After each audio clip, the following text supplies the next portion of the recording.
Welcome to the Morning Podcast. My name is Bill Beer at Pickem Punk 13 on Twitter. And joining me tonight, as always, Dallas Bergen at CFL Fans Toronto. And we are on the All Sports All Plays Network. How are we doing, Dallas? Hey, doing great, Bill. Good to see you. How are things on your end? Good. Got some good games to talk about. Exciting games. I guess it was Labor Day weekend. So I know we went into last week telling the viewers about Labor Day weekend in the CFL. It's something special and that it's a great time to be a fan. Can you tell us a little bit about Labor Day? Oh, yeah, absolutely. Yeah, as we mentioned last week, this is like the biggest CFL game week of the season. I think for some, it's even as big as, first round of the playoffs, where we have these three traditional rivalries that go way back with teams that are in relatively close geography to one another, allowing fans to travel on the long weekend and take in these games. And so you have Saskatchewan and Winnipeg on the Sunday all the time. And those fans from Winnipeg come into Regina and sell out every year. Lots of intensity there. And then on the Labor Day Monday, first game is always the East game with the Toronto Argonauts and Hamilton Ticats, just 40 miles apart. So a great rivalry of the QEW, the highway connecting the two cities. And then following that, what we call the Battle of Alberta between the Edmonton Elks and Calgary Stampeders. And so this is just such a great time to be a football fan. I mean, every football fan, no matter the league, loves when September hits. You get that little more cool in the air and the crunch of the leaves. And it's on. It's football season in the Canadian Football League. This is the drive to the playoffs. This year, a little bit different. Usually our seasons are half over by this point. But now here we are at week 5, week 6 coming up. Yeah. But still, there's a lot on the line and a lot to talk about today. Yeah, and I hope everybody got a chance to check out the games this weekend. As we said before, they're all on ESPN Plus here in the United States. And up there in Canada, it's on the TSN. We didn't have a lot of dramatic finishes like we did a week ago, but they're the CFL this year, they've been playing the under. The under has been hitting instead of the over on these games. Is that due to not having a preseason, you think?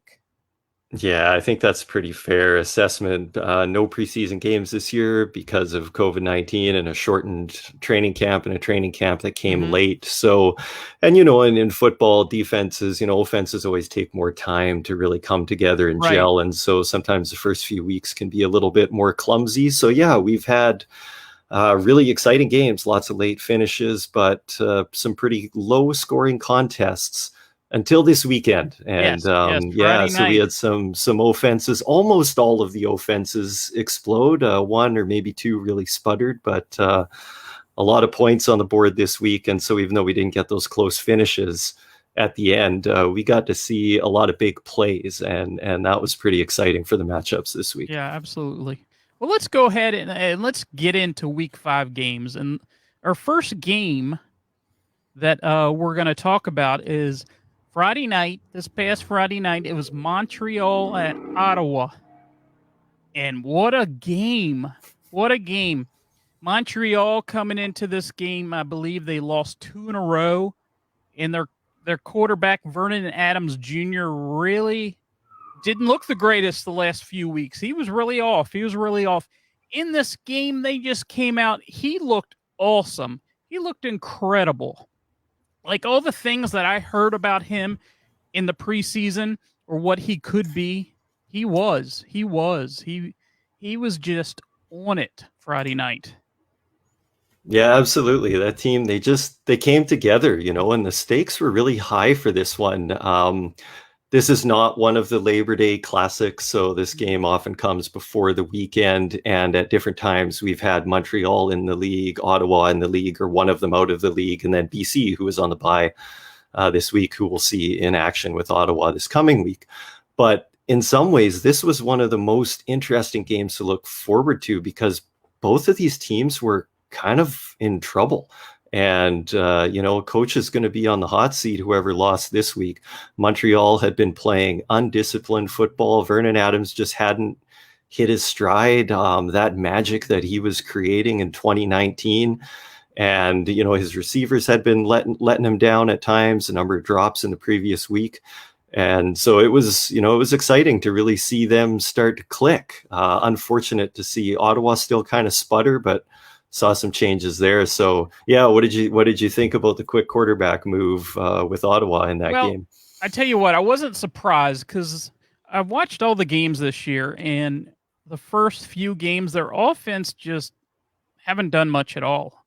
I mean, in fact, this was the first game where they had a passing touchdown. You got to think about that. Week 5, and I guess they had a bye at one point. So 4 games. It takes them 4 games to get a passing touchdown. That's just unbelievable. That's awful. And we're trying to get people to watch the CFL here, but that Ottawa team has been uncharacteristically and they have a lousy. new coach. They have a new system in place, new quarterback. It was interesting, that's for sure. Mm-hmm. So, one thing I wanted to bring up is we had a post-game interview with Vernon Adams Jr., and he got very emotional. What did you make of that interview? Yeah. Oh, yeah, I really enjoyed that. I mentioned last week, I really love players that are human with us. Athlete interviews are often boring because these guys quite often aren't willing to show any of themselves, the kind of give 110% kind of thing. And Vernon Adams is a real authentic and passionate, vulnerable and emotional guy. And you could tell he had been having a really tough time, tough enough that he opened up about talking to former teammates and coaches, getting lots of tweets and messages of support, trying to help him find that game that he had in 2019. And he was putting a lot of that on himself, teared up in that interview. And I don't know, it was just nice to see him so happy and so relieved that his team had success on the field and that, his leadership had been a part of that. I think he's a polarizing personality in the league. And I think because guys who are like that, who are a little hot-headed, a little, raw with their emotions, people can make judgments on. I think sometimes people think that Vernon Adams has a big ego, and I don't know. I think he's real. He's like really real. And I have so much respect for a player like that to open up about that stuff. He's so talented. The other thing, he's so talented, and you saw the struggles, it's like there was a switch flipped for this game. I don't know what it was, but it was very entertaining. It was fun to watch them play. And as we said, Ottawa has struggled. Matt Nichols has been the quarterback. He struggled. He threw only like 5 passes in this game, and then he gets pulled for Dominic Davis, who had played in 2019 a little bit, and their offense just woke up the first time this season. And that's when the game really got entertaining because it was going back and forth, and there was a little bit more scoring. Ottawa started to catch up, but then, Montreal kind of pulled away. But it's interesting. Who do you think is going to be the starting quarterback this week? I mean, it almost has to be Dominic Davis, right? Yeah, I think so. I didn't check a practice report today, but you have to think that the Matt Nichols time is done with as poorly as this season started, and how much heat the coach and GM are under as well. And you remember they went out and got the quarterback that they wanted in Matt Nichols because Nichols and Paul LaPolice, head coach, had been together in Winnipeg, and they let Arbuckle go to Toronto. So seeing the success of Arbuckle hasn't helped the cause of those two gentlemen in Ottawa. So they've been on the hot seat a little bit with that as Right. well. And with Nichols unable to move the football at all, you think that they have to go back to Davis, even though he's had his shot to be a starter and at times has shown some flashes, but Yep. it's pretty clear he's never going to be top tier, among the top tier quarterbacks in the league. So I think they have big questions there in Ottawa to figure out at that position. And this is just a team really lacking identity. I get that they've had some injuries as well, but who's their running back? Flanders has been hurt. Right. And, Davis came in and Justin Davis was okay, but this team is lacking identity at really key positions. Guys that are supposed to step into new leadership roles aren't doing it. Nate Bahar had a pretty good game last game, and people are starting to think he's going to be the new Sinopoli. He's going to be the new guy on second down. How many times did he drop the ball? Just had had a really rough night. And I don't know. We've got a great middle linebacker, but this team is definitely a different tier than the rest of the league, which there seems to be great parity among the other 8 teams, or maybe 2 up top and then 6 to follow. But Ottawa is behind the bunch, I think, and it's ugly. Definitely. So, yeah, it was a very entertaining game. As long as you were rooting or you enjoy Montreal. If you're an Ottawa fan, I don't know what to say. Hopefully things will get better. So, well, they were cheering at the quarterback change. I think that was the good thing on the night for them. But it's true. Who doesn't love 50 plus points being put up though? So for the rest of us as fans, that was pretty exciting. Right. Absolutely. So we're gonna go ahead and move to Sunday's game when Winnipeg went into Regina, that you're a little familiar with, and stunned the crowd in Regina with the final score of Winnipeg 23, Saskatchewan 8. Don't tell me that you were happy with that result. No, it was a pretty bad weekend. I'm a Saskatchewan Roughriders fan, born and raised, and living now in Toronto and a season ticket holder of the Toronto Argonauts. I'm a big fan of them too. So this was not a great weekend. I tweeted jokingly it was a great weekend for tennis because my 2 teams were terrible. And I was pretty confident that the Riders were going to be able to have a great game this week, 3-0, and Cody Fajardo had looked so sharp. Everything was clicking pretty well. Maybe some questions on the offensive line, but for the most part, team was looking really sharp. And I'll tell you, Winnipeg is the championship team that they are. I think a lot of times we've been hesitant to acknowledge that because they're not flashy all the time. They just came in and dominated that Riders team, exposed some deficiencies, and showed that they're the team to beat in the CFL. They just seem like they're more well-rounded than anybody else between defense, passing offense, running game. They're pretty well-rounded compared to everybody else, what I could get from it. But the one thing that I really noticed in this game is Cody Fajardo, he just was off. He was totally off on this game. I hadn't seen him play this bad all season, and he was he was playing so well that he was headed to that MOP, He was headed in that direction. His stats were that good, and his completion percentage was that good. And any thoughts about what happened? Yeah, I mean, I will call it a blip. I think Cody in 2019 too showed what he has. I think the league knows that Cody Fajardo is the real deal. And I think he had a rough day. He had some really lousy snaps early on, shotgun snaps that totally threw the timing of those plays off. And as a result, the balls that he threw were off. He threw a couple, sailed a couple high. He's playing against the 2 best defensive ends in the league, in Jefferson and Jeffcoat. I think he was excited. I wouldn't call it nerves, but Cody can get really amped up by the crowd and the experience in Mosaic Stadium.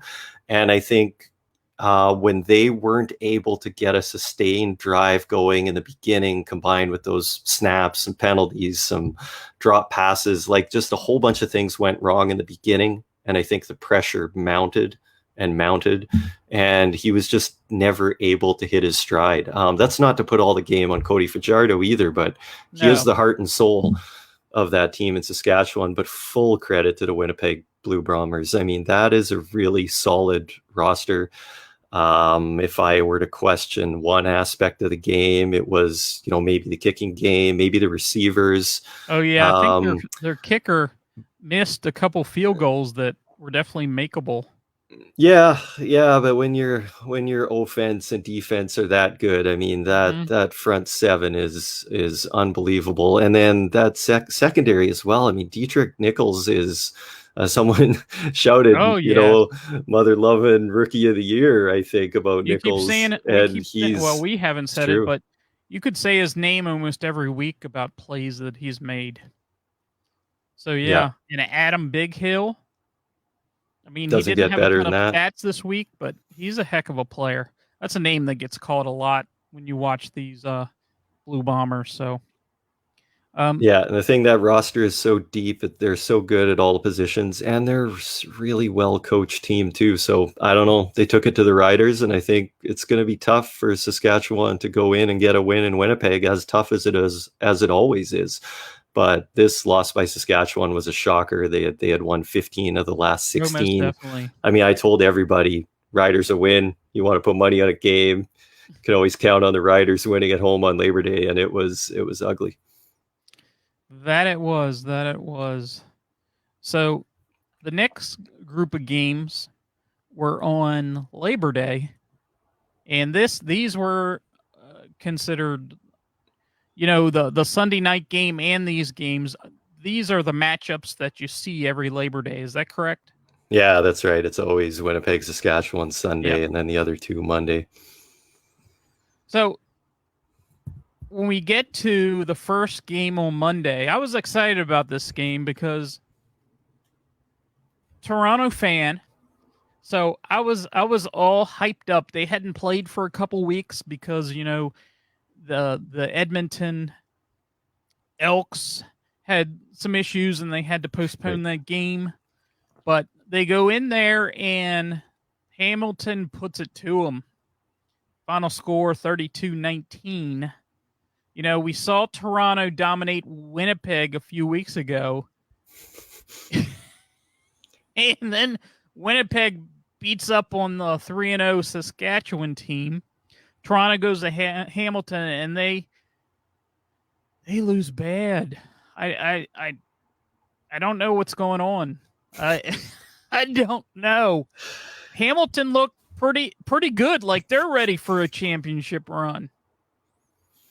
Yeah, lots to talk about there. I mean, I think really there's parity in the CFL, and that's really exciting. It is. It's wild seeing Toronto have that win over Winnipeg.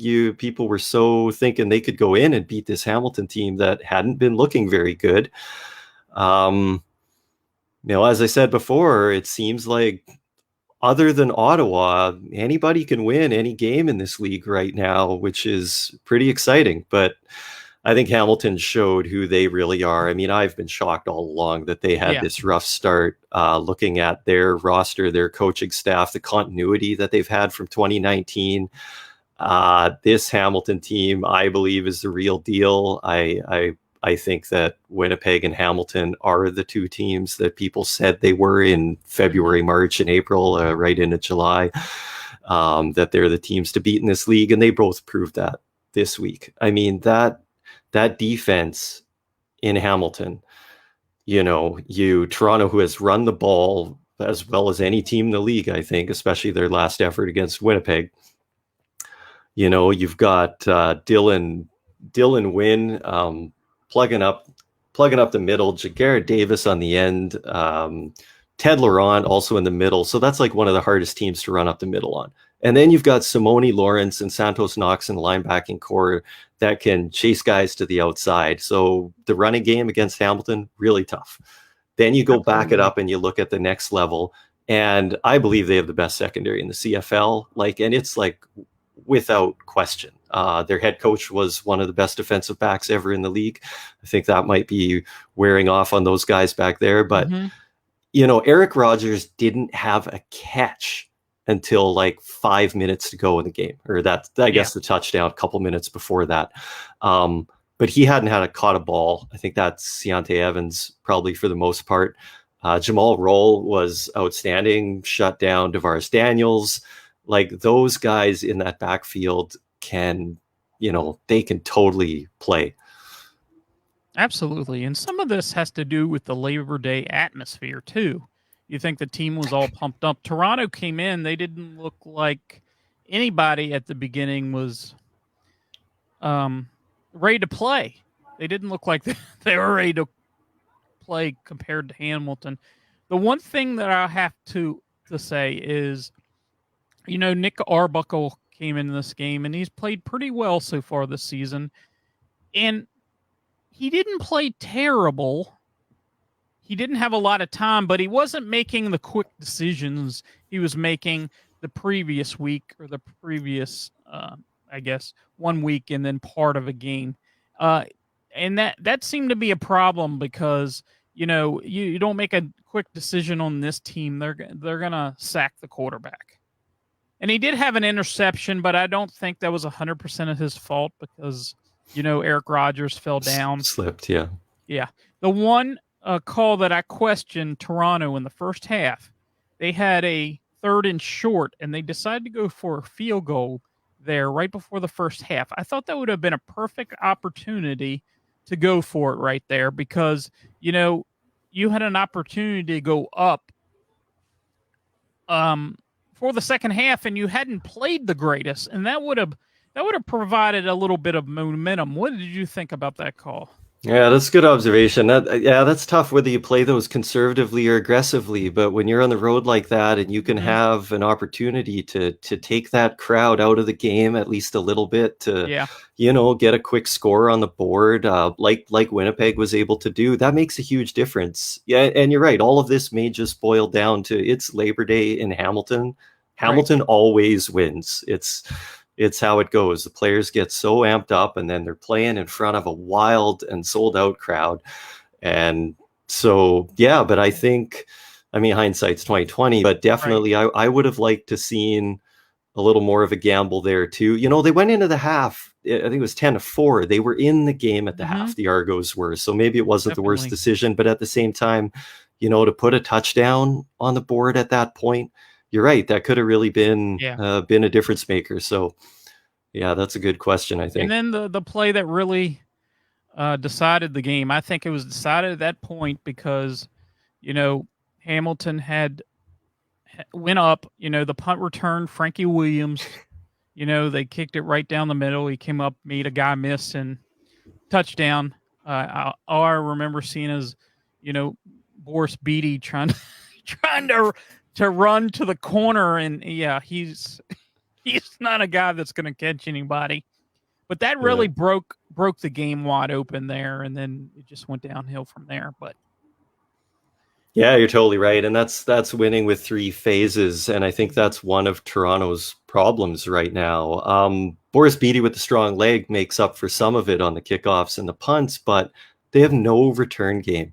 And Daniel Braverman has been serviceable as a receiver, but he's just been disastrous as punt returner, particularly. Kickoffs have been better, but as a punt returner, he's averaging 3.9 yards a return. And in the game the other day, he was 4 yards on 5 punt returns, less than a yard of return. And you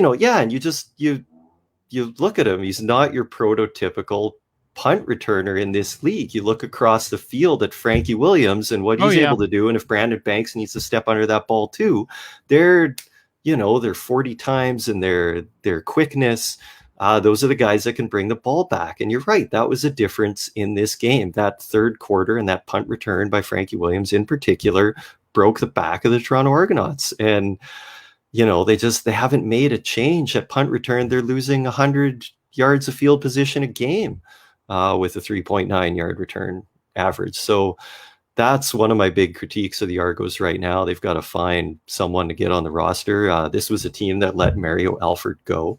So, Yeah, they had you someone see there what that, he can do already yeah, this yeah. And they year. do have injuries. Ricky Collins Jr. is hurt, but like at least try Curly Gittens Jr., who had one of his best days as a receiver. I think Yeah, Curly Gittens was like one of the brightest spots for the Argos in this game. And, maybe you don't want to burden him with punt returns when he's becoming an increasingly important part of the offense. But why not with that return game stuttering as it has? You gotta try something there. That's really hurting this team. yeah, absolutely. I agree with you 100%. And Nick Arbuckle was taken out of this game. And if you think that, oh, he was benched, that sort of thing, it's not. It's Nick Arbuckle's team. I think he was taken out because it was time left in the fourth quarter. They didn't want to get him injured. But I heard a couple people saying, "Oh, who's it going to be to start this week?" It's going to be Arbuckle. It's not. It's not really a question in my mind. How about you? Yeah, absolutely. I think you're right. I think Arbuckle gets the start. The question to pull him is, yeah, it was an interesting one. I think fans are a little bit divided on that. I mean, the offense wasn't producing. And McLeod came in, and I mean, Hamilton's playing a pretty soft defense at that time, giving a lot of the underneath, which is kind of the game McLeod often excels at too. But I mean, was able to throw 2 touchdown strikes, or no, sorry, One. one was at the end, maybe Yep. the last drive that Arbuckle Yep. had. But anyway, to bring the game close enough that even with a minute left, that game wasn't actually over. As badly Right. as Hamilton beat Toronto, No. there was a chance, and it wasn't like a pie in the sky chance. It was like, this is the CFL. If they can And get one touchdown here, it's a one-score game. So it was interesting to see what happened at the end. But if not for I that think at the time, tip pass that went back for a touchdown, Simone Lawrence. If not for yeah, that, another backbreaker, right? yeah, yeah. Mm-hmm. So yeah. So the last game of the weekend was in the evening on Monday, and you had the Edmonton Elks go to the Calgary Stampeders, and this was a game that Calgary had dominated this game for a long time. Bo Levi Mitchell and of course he was out this week. They took him off the 6-game injured list. And you thought for a minute maybe there was a possibility he was going to start that game. They put him back on the list for one game. And we had Jake Meyer start this game, who's played pretty decent. And this was a pretty interesting game, I do have to say. I really enjoyed this one. Edmonton won this one 32-20, but it was pretty close. And I mean, Calgary even had the lead late in the third and into the fourth quarter, so you didn't really know where it was going. But the biggest thing I have to take out of this game is Trevor Harris. He's looked pretty awful so far this year, and he was on it. He was on it. Long passes in stride. It some incredible quarterback play. Like him or hate him, he put on a show, and does he have a new star receiver in Mike Jones? Yeah, Mike Jones over 100 yards. Yeah. Pretty outstanding performance indeed. Yeah, that was a good one. Lots of surprises there too. Boy, was I wrong. I didn't give Edmonton much of a chance, partly just because of history, that they don't very often. As you said, the home team wins on Labor Day. What happened this week? It is shocking. But for Edmonton to come off of all of this whole not fiasco, but the COVID Yeah. protocol and Jacob Ruby, and I thought that this was a team that didn't have it together. I saw a head coach that ripped a coordinator and fired him the next day. Saw some things on social media that kind of indicated, this room is maybe coming undone with the question of 85% vaccinations and the breaking of protocol. And I didn't give him a chance. And they did. Trevor Harris came out and showed that he's the Trevor Harris that he's one of the most accurate passers in the league. And when he is on, He's as good as anyone, and he was 4 touchdowns tosses, I think, and 4 touchdowns, almost and 400 sharp, yards passing. confident, all of that. They looked good, give them their due, and Jake Maier had a tall order to show it in Calgary in front of that crowd. I thought that he would perform better, so I was a little bit surprised there. But what a great contest, though. It's unreal what's happening right now. I have no idea how to make the picks next week, because usually on Labor Day you just pick the home teams on Labor Day, and then you pick they're going to get their butts kicked going in the home and home on the road the next week, and now I'm so confused. But yeah, interesting to see Andrew Harris and Claris as well in Winnipeg just show their old selves, like 2 really sharp, awesome quarterbacks. And the week before, Calgary played Winnipeg pretty tight.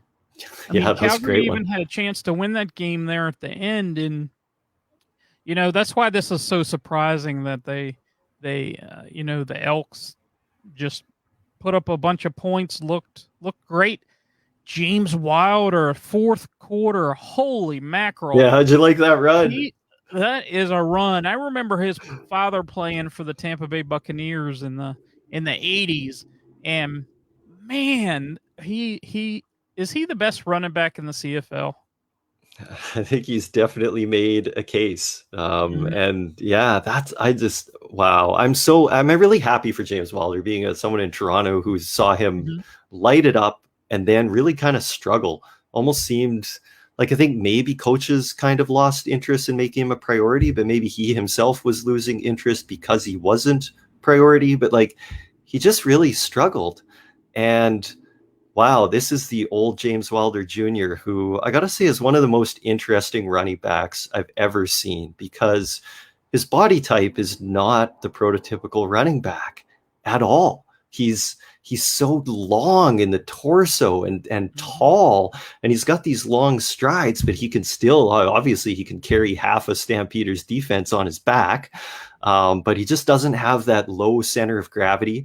He's neither like a pounded up the middle guy, and he's not really like the quick beat you outside either, but he's got a complete game. I think his speed is underestimated. He's a great pass catcher. He's a great blocker. So he's just kind of the complete deal, while being so archetypical or atypical of what your usual, star running back is. I just think he's fascinating. But one of the other things, though, is that he's stepping into a real leadership position on that team.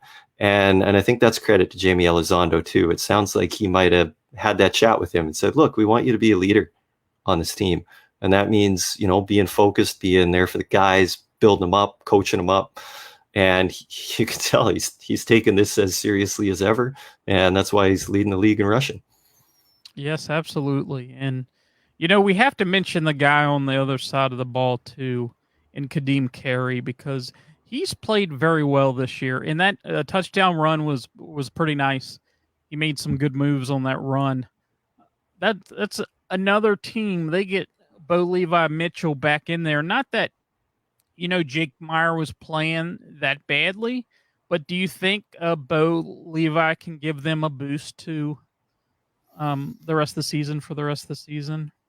Yeah, I mean, Bo Levi's Bo Levi, I think for sure there. I mean, Jake Maier's been excellent, but Bo Levi wins. He likes to tell us all, but he does have one of the best win-loss records of any quarterback that's ever played the game. Bo Levi Mitchell wins football games. And so I took heat on Twitter this week because I'm calling Calgary, I'm including them in the same tier with 5 other teams as good as third place in the league, even though Calgary's record is as bad as Ottawa's in a sense. But these are the Calgary Stampeders. Like, they're way better than their record shows right now. They've played the games close. They're so well coached. They have such great continuity at the positions. The talent is deep. I'm not looking at Calgary and thinking that they're a pushover by any means. I think that West Division is so tight. It's going to be so exciting down the wire. But Calgary's a great team. Great team, division, top to bottom. Now, what I see, Bo Levi Mitchell has been in this Calgary team for a long time, close to 10 years almost. That's not something that you traditionally see in the CFL, is it? You don't see quarterbacks stay, on teams for a long period of time. Is that correct? Yeah, I guess you are right with that because I mean, we look at all the teams that a number of the others have played for, and you're exactly right. That is incredible longevity for Bo Levi Mitchell there. Hmm. And yeah, I mean, I think this is definitely still his team. Although if I were Ottawa, I'd be calling to inquire about either of those quarterbacks. But I'd Really? be calling Toronto and Hamilton and asking about both of their backups too if I were Ottawa. But yeah, I mean, Bo is the Calgary Stampeders and a huge part of that identity. I think some of the chatter about him maybe getting dealt to Ottawa after Mayor's great game is just kind of Twitter nonsense and Yeah, whatever I don't else. think And he's yet, Calgary has to have a succession plan. Bo's arm and shoulder has not been good for years. And now he's been struggling with his leg injury. And so who Mhm. knows what happens. I mean, I don't mean in the next game or whatever, but the Calgary Stampeders are always looking at succession planning, and they're looking beyond this season too. So it'll be very interesting to see what happens with Bo Levi. But I fully expect him to reclaim what's his and lead that team for the rest of the season. But Right, absolutely. So yeah. we head into week 6 this coming weekend, and I'll go over the schedule here real quick. Friday, September 10th, we have Hamilton at Toronto. Um, Saturday, September 11th, we got a triple header. Saskatchewan at Winnipeg, Calgary at Edmonton, and Ottawa at BC. Now, the funny thing about this coming week, we have 3 games where they're flip flopped from the week before. Is that something that usually happens in the CFL?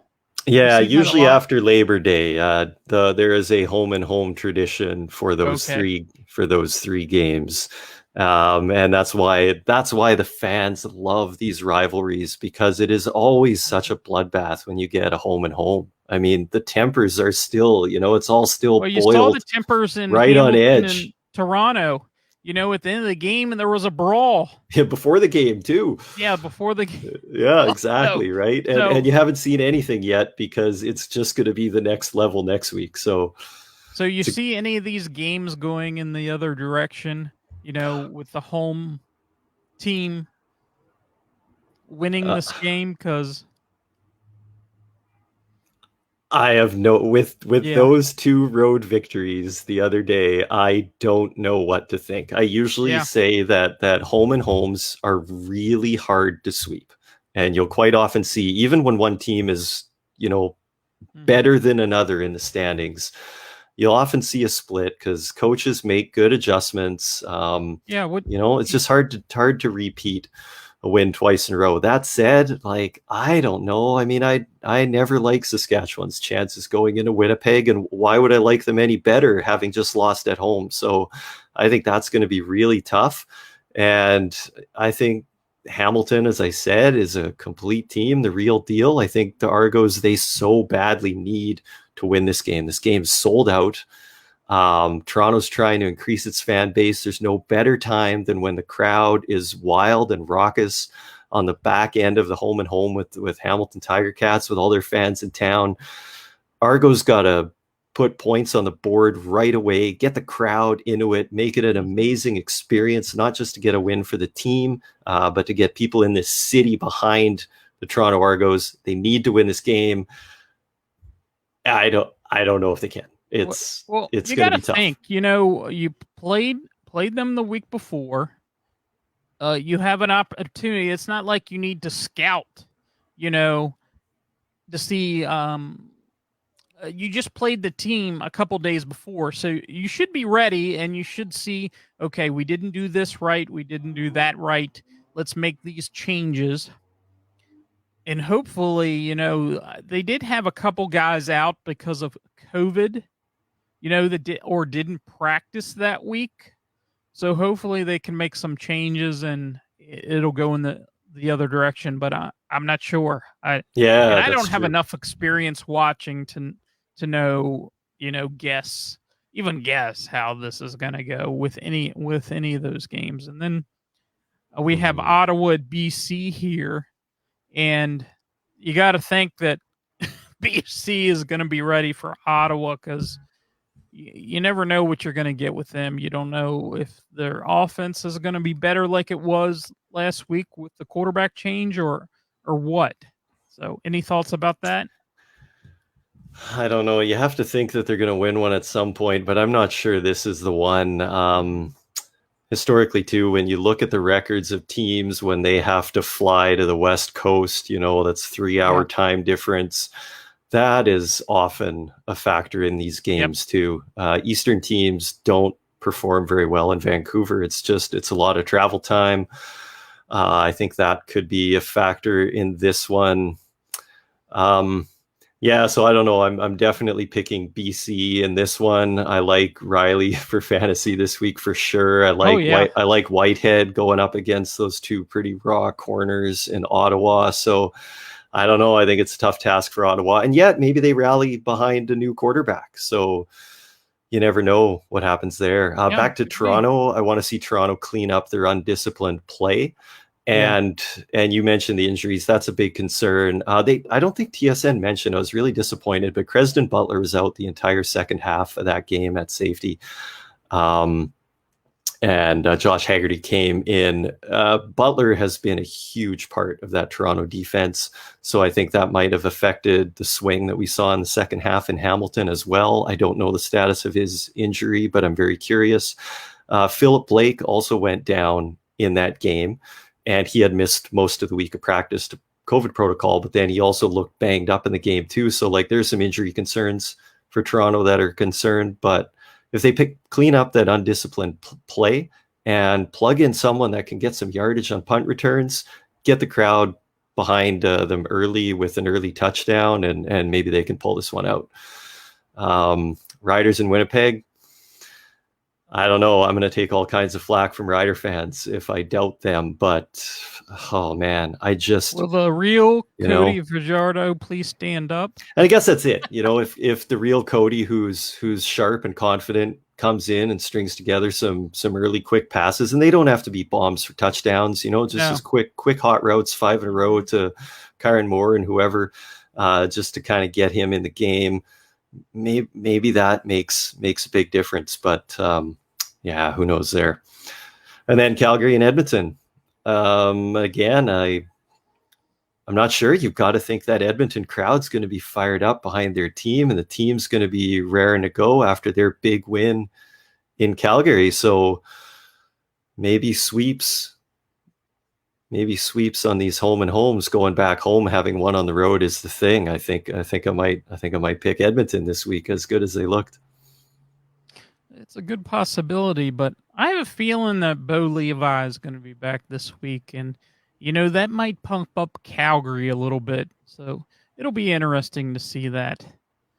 Mm-hmm. Interesting to see how they, react with him coming back, and should be a Yeah, fun that's game. right.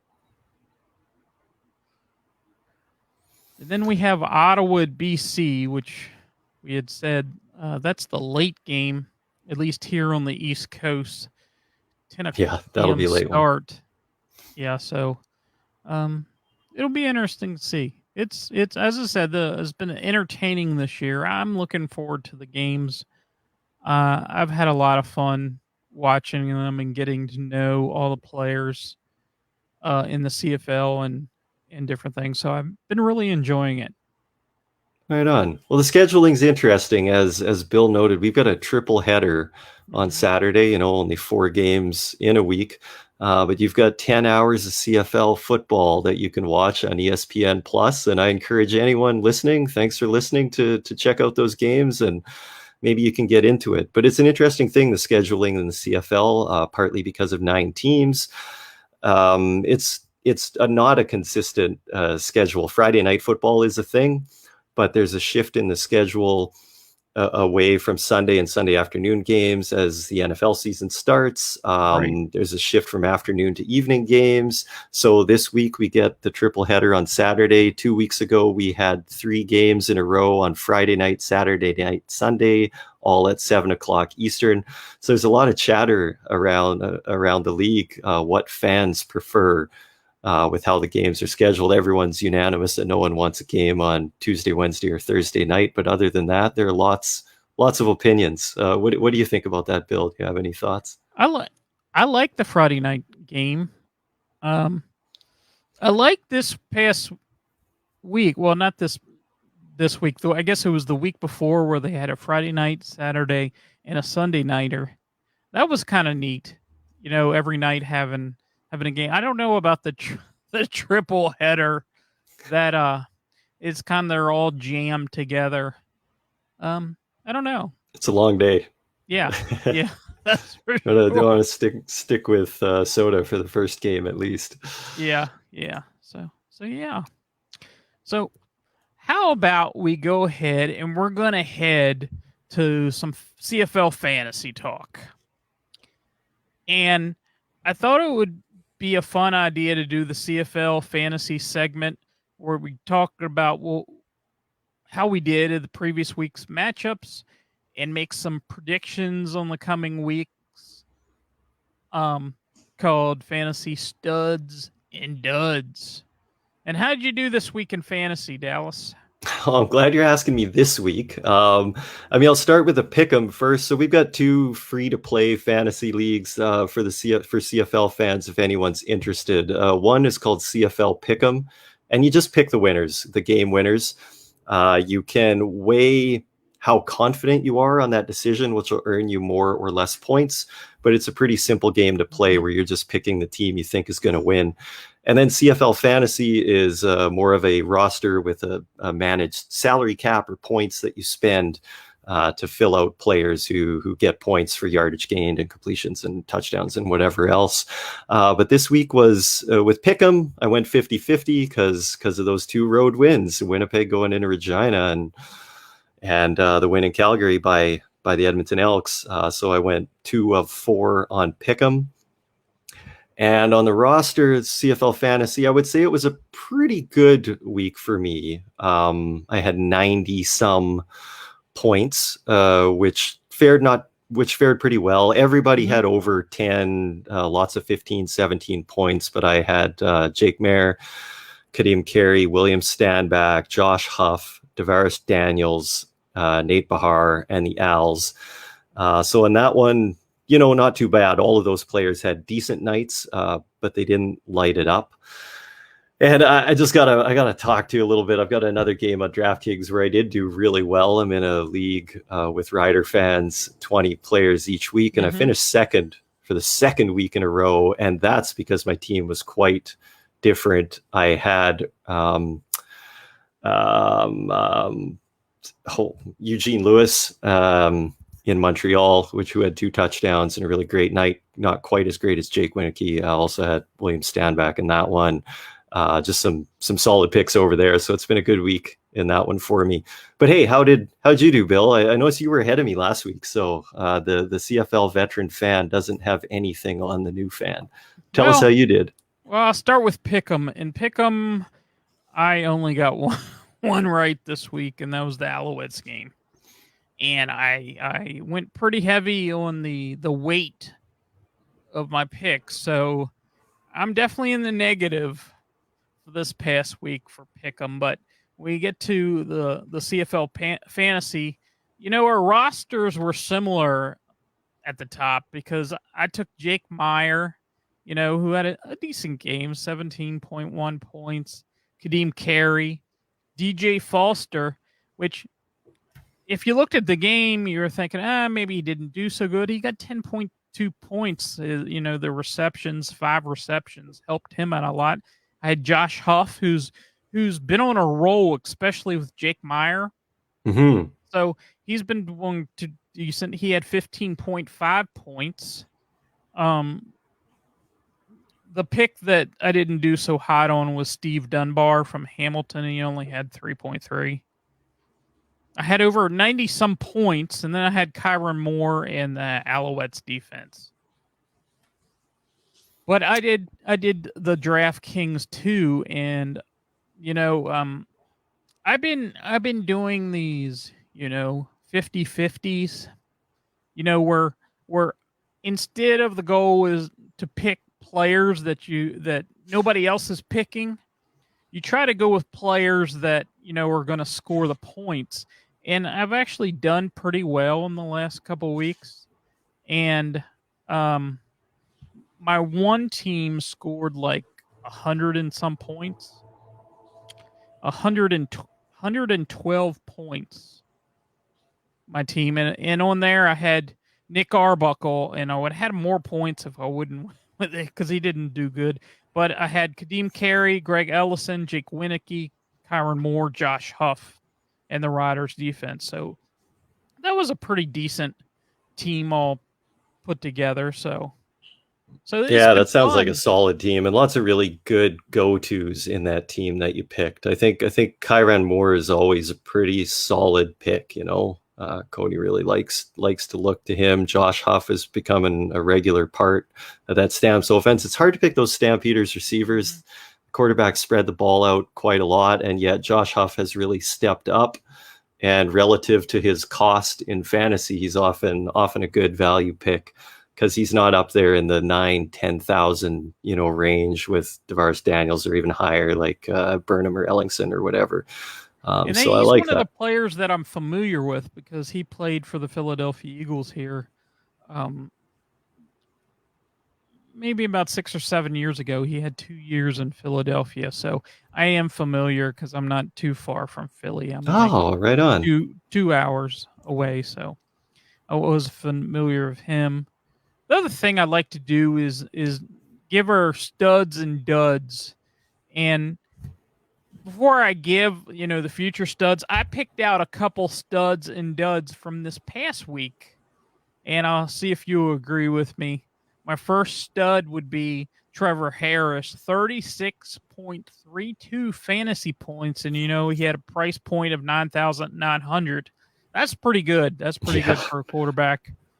And the other one I picked was Daniel Peterman, and you're thinking, what? Why is he a stud? Well, he only cost 5,400, and he got 26.7 fantasy points. So pretty good. And then I threw in a couple duds here. Brandon Banks has been fantasy-wise pretty disappointing because, at one point he was like 14,000 at the beginning of the season. Now he's down to he was down to 10,900, and he's only getting 10 fantasy points, 10.7 fantasy points. And the other one was BJ Cunningham. He's a 6,600 price point, and he only had 6.7 fantasy points. Yeah, I think you nailed those. I mean, Brandon Banks has struggled all year. I think a lot of that has to do with Braylon Addison not being in the lineup, attracting other attention of defensive backs. And then Banks is not returning at all. So those are some points in fantasy that he used to get. Now with Frankie Williams on punt return, I think Banks still does field goals, but he's definitely struggled as teams key on him as the or one of the elite receivers in this league, but definitely he's had a tough go. I think you nailed those duds. BJ Cunningham had some drops in the previous week. Yep. I was pleased with my Eugene Lewis pick, because in the last Alouettes game, with Quan Bray and BJ Cunningham dropping the ball a few times each, and seeing Eugene Lewis and the way that his hands are outstanding. And I just thought he's going to be a go-to guy this week, I think, because he's reliable, and Vernon Adams is struggling and trying to find his confidence. So he's going to throw the ball to the two guys who aren't going to let him down, Jake Winicky being the other, who seems to have maybe the best hands in the CFL. And you're right about Peterman. I thought it was going to be Bahar. I was wrong, but Peterman has become the go-to receiver in Ottawa. Totally reliable, just great hands, makes a catch, and great for him to step up. At the same time, I think you need a better receiving core in Ottawa than just that as well. So they've got things to figure out. But Peterman has been outstanding, and wow, what a pick at 26.7 points at $5,400. Yep. So, do you have any people this week that you're looking at that you think are gonna pull through Oh and get you yeah, some? sorry. Let me pull up my squad for this week. Um, maybe I can't do this quickly, but anyway, I think Andrew Harris at home is Mm-hmm. probably a solid pick. Now, I often try to step back from picking the really expensive running backs. I think quite often rushing touchdowns will often come from the QBs. As often they'll get down to the one on a pass interference play in the end zone. You see a guy like Cody Fajardo is going to run for way more touchdowns than William Powell is, for example, and some of that is that. So I often don't like to take those really pricey running backs, and yet this week at home, when I think those home teams are going to come up big, James Wild Jr. and Andrew Harris at that high price tag, those guys might be worth it this week. I Absolutely. can see them having huge games. And you know who I'm gonna pick, who has been doing pretty decent, but I think they need to give him more of a workload, and that's DJ Foster.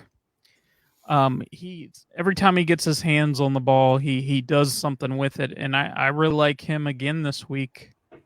We'll see if they can get him more involved or what exactly happens. Uh, I put in Daniel Peterman because they got to throw it to somebody, and he looked pretty good this past week.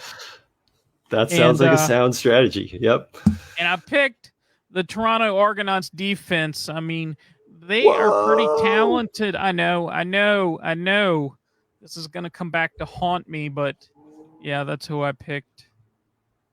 I love it. You're a huge fan. You're a true fan, Bill. And it's true. Look at that Argonauts defense. Other bright spots, too. The way that they've been rotating their linebackers.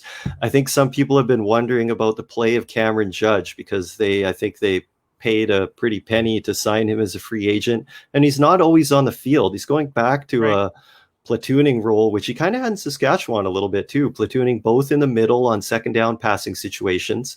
And he's sharing the spot with Dexter McCoyle, who's no slouch, who's been Mm-hmm. I think an all-star in this league at linebacker as well. So they're platooning at the will linebacker spot, but also they're either of them can come in and play middle with Enoch Mwamba going out on second down situations. And I noticed that they were playing a 3-4 defense in the game the other day in Hamilton, which was really interesting too. Yeah. So they were getting 4 linebackers on the field. So they've got depth and a wealth of talent at that position, and they're trying to use it, which I think is really interesting. And then the rest of that Toronto D, maybe not the other day, but earlier this season, they've looked really dominant too. So I like that pick. Maybe they can come up with some big turnovers in front of the home crowd at BMO and get a big win against the Ticats. We hope. We will see. We will see. So I guess we need to wrap it up here. Um, of course, we're the 3 Minute Warning Canadian Football League podcast. I'm at Pigskin Punk 13 on Twitter. Dallas is at CFL Fans Toronto. We're part of the All Sports All Plays Network and live every Wednesday at 8 p.m. Eastern. So until next time, we will see you later. See you next week. Thanks for watching, everyone.